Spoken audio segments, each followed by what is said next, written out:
नमस्कार दोस्तों, मैं हूं आशीष कुमार पाल और आप देखना शुरू कर चुके हैं द रूरल इंडिया यानी ग्रामीण भारत।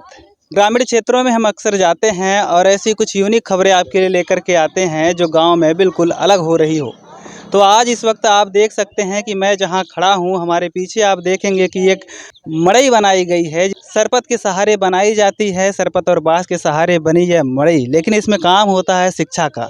यानी शिक्षा वो शेरनी का दूध है जो पिएगा वही दहाड़ेगा, इसको बोला था बाबा साहब भीमराव अंबेडकर, जिन्हें संविधान निर्माता कहा जाता है। और उन्हीं के विचारों से प्रेरित होकर के यह मड़ई बनाई गई है और मड़ई में शिक्षा का कार्य होता है। छोटे छोटे बच्चे आपको नज़र आ रहे होंगे जिनकी उम्र 10 साल के नीचे या 10 साल के ऊपर भी हो सकती है, लेकिन ये शिक्षा यहाँ ले रहे हैं। तो क्यों ले रहे हैं और इसके पीछे जो व्यक्ति है उसकी पूरी कहानी क्या है, चलिए उनसे सीधे बातचीत करेंगे और पूरा समझेंगे कि आखिर इस तरीके से डॉक्टर भीमराव अंबेडकर का झंडा जो है उनका परचम लगा करके, तिरंगा आपको ऊपर नज़र ही आ रहा होगा, तिरंगे का परचम लगा करके यह इस तरीके से शिक्षा का कार्य क्यों किया जा रहा है। भैया सबसे पहले नाम आप अपना बता दीजिए। धन्यवाद साथी, हमारा नाम रवि यादव है। हाँ जी। तो आप ये कोचिंग चलाते हैं या स्कूल, क्या कहें इसको? ये एक शिक्षण संस्था है और हमने डॉक्टर भीमराव अंबेडकर बाबा साहब के नाम से बनाया हुआ है अपने समाज के बच्चों को पढ़ाने के लिए। अच्छा, क्या इसका कोई रजिस्ट्रेशन वगैरह हुआ है क्या? अभी तो हमने शुरुआत किया है, हम रजिस्ट्रेशन इसका करवाएंगे और अभी तो ये मड़ई रख के हम लोग मतलब अभी चालू ही किए हैं। क्या इसमें शिक्षा सिर्फ और सिर्फ ओबीसी SC ST के बच्चों को ही दिया जाता है? जी, SC ST OBC और जो माइनॉरिटी के लोग हैं उन्हीं के उनको बच्चे शिक्षा आते हैं। प्रदान की जाती है। जी। अगर कोई जनरल का हो जो आर्थिक रूप से कमज़ोर है तो क्या आप उनके लिए भी शिक्षा का प्रबंध करेंगे? देखिए, शिक्षा से किसी को रोका नहीं जा सकता है और जहाँ शिक्षा का मामला है वहाँ पे जाति का मामला नहीं होता है। तो जो भी बच्चे यहाँ आएंगे, चाहे वो किसी भी जाति के हों, धर्म के हों, हम लोग उनको अच्छी से अच्छी शिक्षा देने का प्रयास करेंगे। लेकिन ज़्यादातर संख्या किस समाज की होती है? हमारे यहाँ बच्चे जो है SC और OBC समाज के हैं। जी। तो इस कोचिंग को या शिक्षण संस्थान को बनाने के पीछे की कहानी क्या है? कहानी सर कोई नहीं है, बस जो है एक उम्मीद जगी हमारे मन में कि हमारे लोगों को शिक्षा से वंचित किया जा रहा है। अगर हम अपने समाज के बच्चों को शिक्षा नहीं देंगे, क्योंकि जो बच्चे आए हुए हैं हम लोग, संविधान तो कहता है कि राइट टू इक्वलिटी है, राइट टू एजुकेशन है सबको।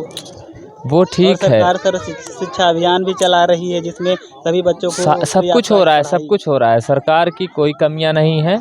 लेकिन संविधान में जो नियम है, जैसे अभी आपने बात कही राइट टू एजुकेशन की, तो पूरे देश में जो भी भारत का नागरिक है उसको शिक्षा का अधिकार है। कक्षा 6 वर्ष से 15 वर्ष तक के बच्चों को निःशुल्क शिक्षा का भी अधिकार है, अगर वो गरीब समाज से हैं। लेकिन जो ये बच्चे यहाँ हमारे यहाँ पढ़ते हैं, ये प्राइमरी के बच्चे हैं और अभी तो बच्चों में काफ़ी सुधार हो गया है। अगर आप 3 महीने पहले इन बच्चों को देखे होते आप और इन बच्चों से आप अगर कुछ पूछे होते, कक्षा 7 में और कक्षा 8 में पढ़ने वाले बच्चों को एप्पल और क ख ग घ नहीं आता है। यही शिक्षा का अधिकार है इस देश में।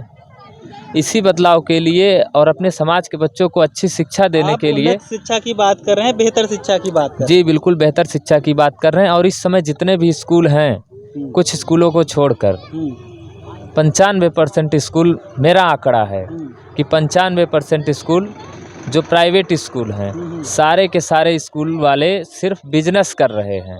उनका मुख्य उद्देश्य है बिजनेस करना। शिक्षा का जब से निजीकरण हुआ है तो आप कैसे देखते हैं कि अब जो है उच्च जो वर्ग के बच्चे होते हैं, जो उस समाज से आते हैं, वो तो बड़े बड़े स्कूलों में पढ़ लेते हैं, लेकिन जो OBC SC ST और कमज़ोर वर्ग के बच्चे हैं जी, उनको वो जो चीज़ें हैं वो मुहैया नहीं हो पाती। यही तो समस्या है सर, क्योंकि बहुत बड़े पैमाने पे जो बात कही जाती है समान शिक्षा का अधिकार, लग रहा है कि वो चीज़ फॉलो नहीं हो पा रही है। नहीं हो पा रहा है। हमारे लोगों को शिक्षा से वंचित किया जा रहा है। जो गरीब समाज है हमारे देश में, कहने को तो हम लोग इस देश में SC ST OBC माइनॉरिटी हैं, लेकिन यहाँ जाति प्रधान देश है भारत। यहाँ जातियाँ लोग सर पे लेके ढो रहे हैं, तो कुछ ऐसी जातियाँ हैं जो अभी तक शिक्षा से एकदम वंचित हैं। ना उनके दादा ने पढ़ाई की, ना उनके परदादा ने पढ़ाई की, ना उनके पिताजी ने पढ़ाई की, ना उनकी माता ने पढ़ाई की है, ना वो पढ़ाई कर रहे हैं। अगर वो पढ़ भी रहे हैं तो किसी प्राइमरी विद्यालय में जा रहे हैं। स्कूल गए तो भी ठीक है, नहीं गए तो भी ठीक है, स्कूल में जाके सो जाएं तब भी कोई बात नहीं, पढ़ाने वाला कोई नहीं है। और नहीं तो ऐसे बहुत से गांव अभी बच्चे हैं जो हमारे यहाँ नहीं आते हैं।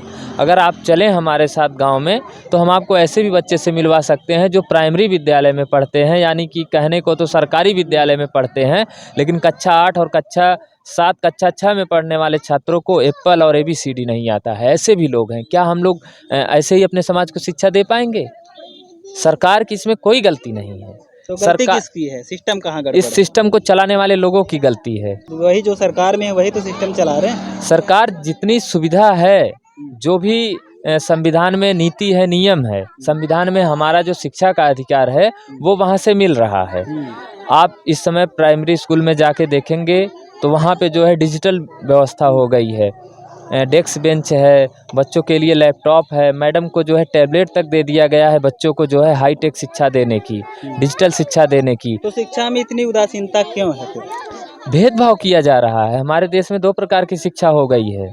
एक तो शिक्षा का निजीकरण किया जा रहा है, नई शिक्षा नीति लागू की जा रही है, उसके बाद भी भेदभाव किया जा रहा है। इस देश में 2 प्रकार की शिक्षा है। गरीबों के लिए अलग शिक्षा है हमारे देश में, अमीरों के लिए अलग शिक्षा है। आप इतना जान लीजिए। आपने इस शिक्षण संस्थान को कब खोला था? इसे जो है अभी तो यहाँ मैं जुलाई से चला रहा हूँ यहाँ पर। इसके पहले हम अपने गांव में चलाते थे। एक पेड़ था, उस पेड़ के नीचे बच्चों को बैठा के पढ़ाते थे। वहीं से हमारी ये जो है शिक्षा की शुरुआत हुई इस थी। तरीके की कितनी शिक्षण संस्थाएं आप चला रहे हैं?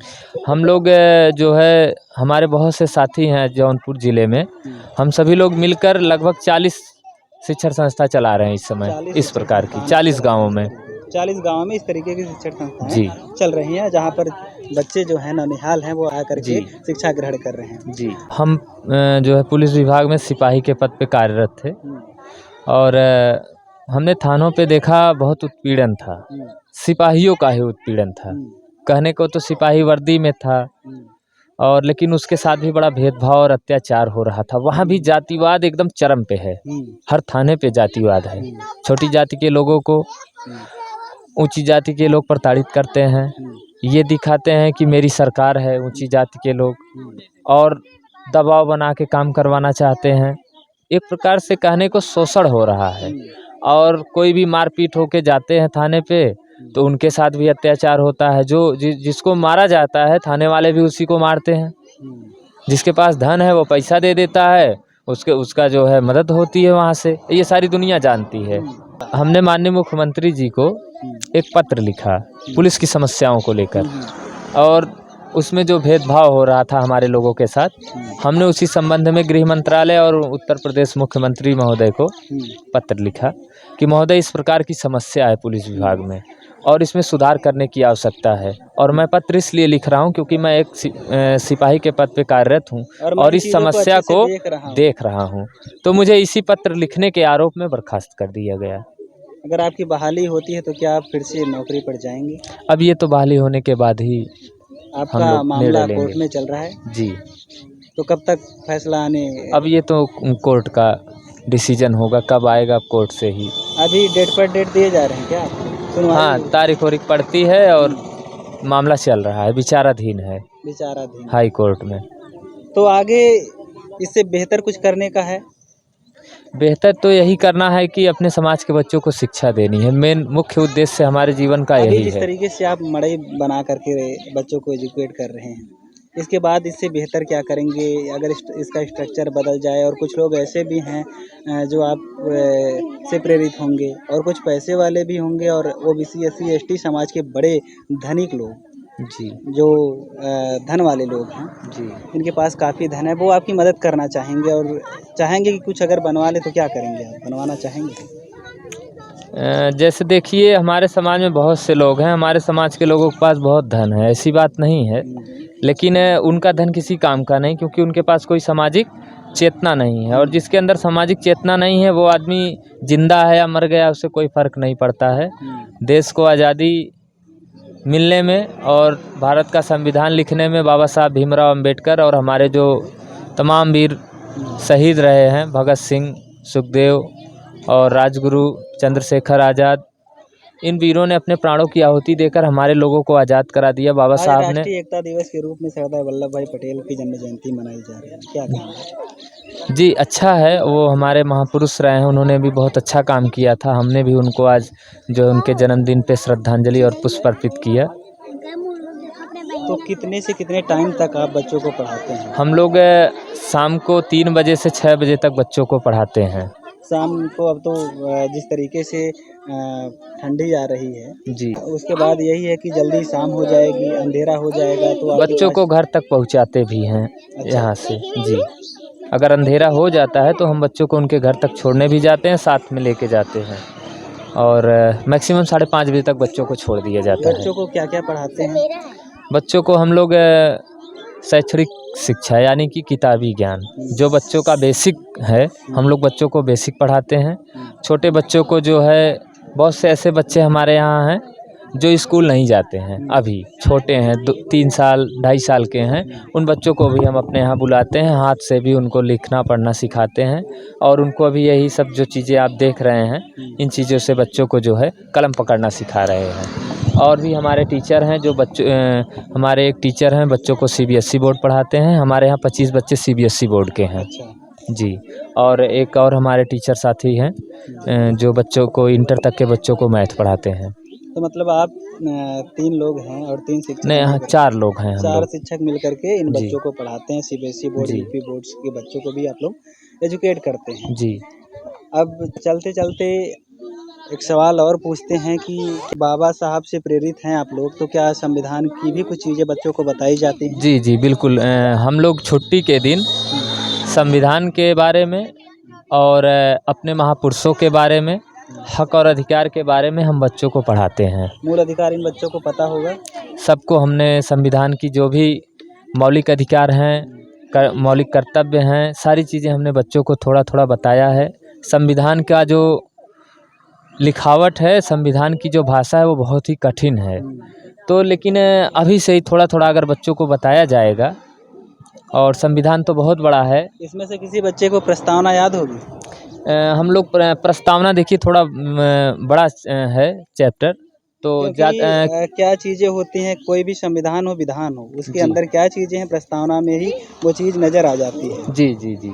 जैसे कई कोई कई बुक है, कोई कहानियाँ होती जी, हैं, उसका जी। जो आमुख होता है, मुखड़ा होता है, जी। वो चीज़ बता देती है कि अंदर क्या है। जी, हमारे यहाँ कई बच्चे हैं जो है, अभी तक तो बच्चे किताब से ही प्रस्तावना को पढ़ते हैं। कुछ बच्चों को याद करने के लिए भी बोला गया था और कुछ बच्चों को याद भी होगा, क्योंकि हम लोग जब यहाँ से छुट्टी करते हैं तो हम लोग संविधान की प्रस्तावना को पढ़कर बच्चों को छोड़ा जाता है। अच्छा, अब अंतिम सवाल यह है, अब चलते चलते लास्ट सवाल आपसे लेते हैं कि इस संस्था का नाम क्या रखा है आपने? इस संस्था का नाम डॉक्टर भीमराव अंबेडकर बाबा साहब शिक्षण संस्था है और यहाँ पर कक्षा 1 से 12 तक के बच्चों को निःशुल्क शिक्षा दिया जा रहा है। बहुत बहुत धन्यवाद आपका, आपने हमें अपना कीमती वक्त दिया और हमसे बातचीत की, इसके लिए हम सदा आपके आभारी रहेंगे। और अगर फिर ऐसा कुछ रिस्पांस पब्लिक का रहा तो हम ज़रूर एक दूसरी बार विजिट करने आएंगे, आपका एक नया वर्जन लेके जाएंगे। जी, धन्यवाद साथी।